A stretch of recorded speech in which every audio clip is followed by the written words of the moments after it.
हाँ भाई भाई हम वो बोलो बोलो नहीं बोलवा दे वो किस के बोलो नहीं એમ નહીં તમે હમણાં હું કોઈને બોલો હું આ દ્રશ્યો તમે જોયા. આ વાત છે કે હવે ભાજપના દિગ્ગજ નેતાઓને પણ લોકો પ્રશ્ન કરી રહ્યા છે. હીરાભાઈ સોલંકીને પણ હવે જે લોકો કે જેમના માટે તેઓ મત માંગવા જઈ રહ્યા છે એ લોકોએ વિસ્તારમાં કામ નથી કર્યા અને લોકો એ જ વાતને લઈ અને હવે હીરાભાઈને પણ પ્રશ્નો કરી રહ્યા છે. શું છે સમગ્ર મામલો એની વિગતે ચર્ચા કરીશું. નમસ્કાર, હું છું ઉજ્જવલ અને આપ જોઈ રહ્યા છો નિર્ભય ન્યૂઝ. ગુજરાતમાં હાલ તમામ જગ્યાએથી દ્રશ્યો સામે આવી રહ્યા છે જ્યાં ભાજપના કોઈ પણ નેતા હોય, એ પછી દિગ્ગજ નેતા હોય કે ઉમેદવાર હોય, તમામને લોકો જાકારો આપી રહ્યા છે. લોકો પ્રશ્નો કરી રહ્યા છે કે તમે અમારા કામ કેટલા કર્યા. હીરાભાઈ સોલંકી પણ પ્રચાર માટે નીકળ્યા છે અને હીરાભાઈ સોલંકી સાથે પણ કંઈક એવું જ થયું. લોકોએ અનેક પ્રશ્નો કર્યા અને હીરાભાઈ સોલંકીએ એવું પણ કીધું કે તમે પ્રશ્નો કર્યા એનો દુઃખ નથી અને જે કામ થયા છે ને જે કામ થવાના બાકી છે એને લઈને પણ તેમના દ્વારા ચર્ચા કરવામાં આવી. સૌપ્રથમ એ દ્રશ્યો ઉપર નજર કરીએ કે જ્યારે લોકોએ હીરાભાઈ સોલંકીને પ્રશ્નો કર્યા અને તેમના દ્વારા શું જવાબ આપવામાં આવ્યો. ગામની અવારનવાર મુલાકાતે અમે પ્રશ્નો સાંભળવા માટે આવતા જતા હોઈએ છીએ. તમારા બધા પ્રશ્નો છે એ વ્યાજબી છે. એક વાર તમારા મગજમાં ઉતારી દેજો. તમારે જે બોલ્યા દેશ માત્ર અમને દુઃખ નથી આ બાબત, કેમ કે બોલશો નહીં તો કામ નહીં થાય, એટલે બોલવું તો જોઈએ જ અને એ સારું લાગ્યું તો અમે આટલી સિરિયસતાથી આ બધા કામો અમે ધ્યાન ઉપર લેશું. ક્યાં વયા ગયા ભાઈ? ભૈયા થોડી જ આવે હવે વાંધો નહીં. હા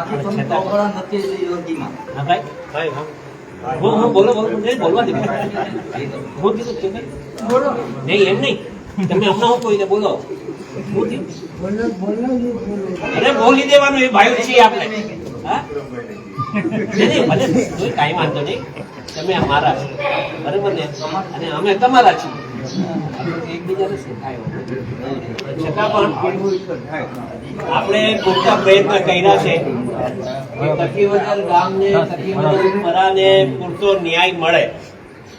આપણે પૂરતા પ્રયત્ન કર્યા છે. સંજોગો બને કદાચ ક્યારેક અને આપણે અહીંયા આવ્યા તો તમે અમને કીધું ને બધી વાત.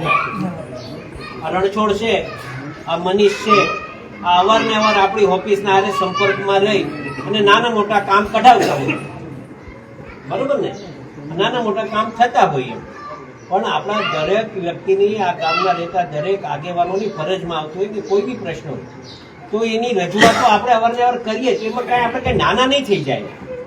રજૂઆત કરીએ આપણે અને આ તો સરકારના કામ છે ભાઈ, કદાચ દેશમાં નાના મોટા કામ આગળ પાછળ થતા જ હોય પણ અવારનવાર અમે અહીંયાથી આપણા વિસ્તારના જેટલા કામો હોય ને એ અમે કંઈ એકવાર ગાંધીનગર ગયા એટલે આપણે આ પતી જાય કામ એવું નથી થતું. એના માટે સતત આપણે એના વાહે પડ્યું રહેવું પડે. આ મંગળવારે ગયા પાછા ગયા તો ભાઈ કામ નથી થયું તો પાછો બીજો પત્ર લઈને જાય અને ઉલ્લેખ કરીએ કે જો ભાઈ આ તારીખે તમને પત્ર આપ્યો તો, આ તારીખે પત્ર આપ્યો તો, આ તારીખે પત્ર આપ્યો તો. એવા 8-8, 10-10 વાર અમે પત્રો આપીએ એકને એક વાતની રજૂઆત લઈને. એકની એક વાત રજૂઆત તો એ લોકો ભાઈ સિરિયસતા લઈને એ લોકો કે ભાઈ આ તો બહુ વાર રજૂઆત થઈ છે તો આપણે આ કામ એનું કરવું જોઈએ, આ વિસ્તારનું કામ કરવું જોઈએ. હા આવી એક પદ્ધતિ છે. હવે દર વખતે આપણે અહીંયા આવીએ ને પાછું એ કામની પાછી યાદી અહીંયા જ આવે.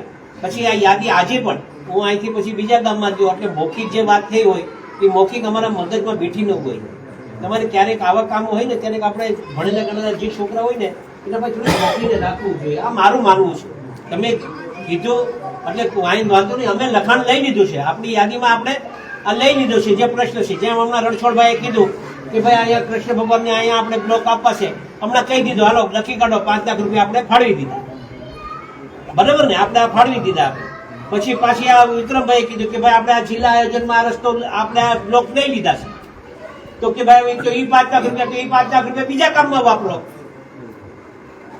આવા છે તો આ કામ થયા ને આપણે નથી કહેવું નથી પણ સતત આવા કામોમાં તમારે ફોલો લેવા પડે અને આ તો શીખવું પડે. આપણા કોઈ શીખીને નથી આવ્યું કામ કઈ રીતે લેવાના કઈ રીતે નહીં લેવાના બધા આપણે શીખવું પડે. છતાં પણ આ ગામને મને સંપૂર્ણ વિશ્વાસ છે. આ મારા 2 વરરાજા હમણાં નક્કી કર્યા છે. આ તાલુકા પંચાયતના ભાઈશ્રી રણજીત છે અને જિલ્લા પંચાયતના ભાઈશ્રી વિક્રમભાઈ છે.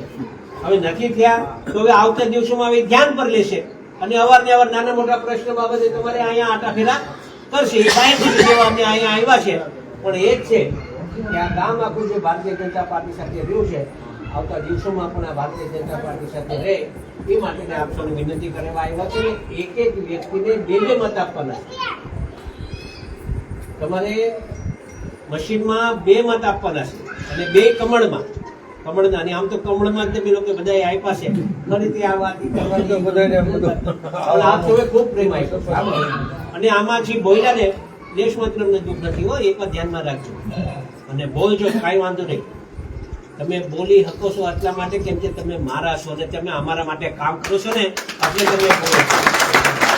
અને અમારો તમારો જીવ બળતો હોય કે ભાઈ અમે જેના માટે કામ કરીએ છીએ ને જો ઈ આપણું કામ ન કરે તો દુઃખ તો લાગે ને.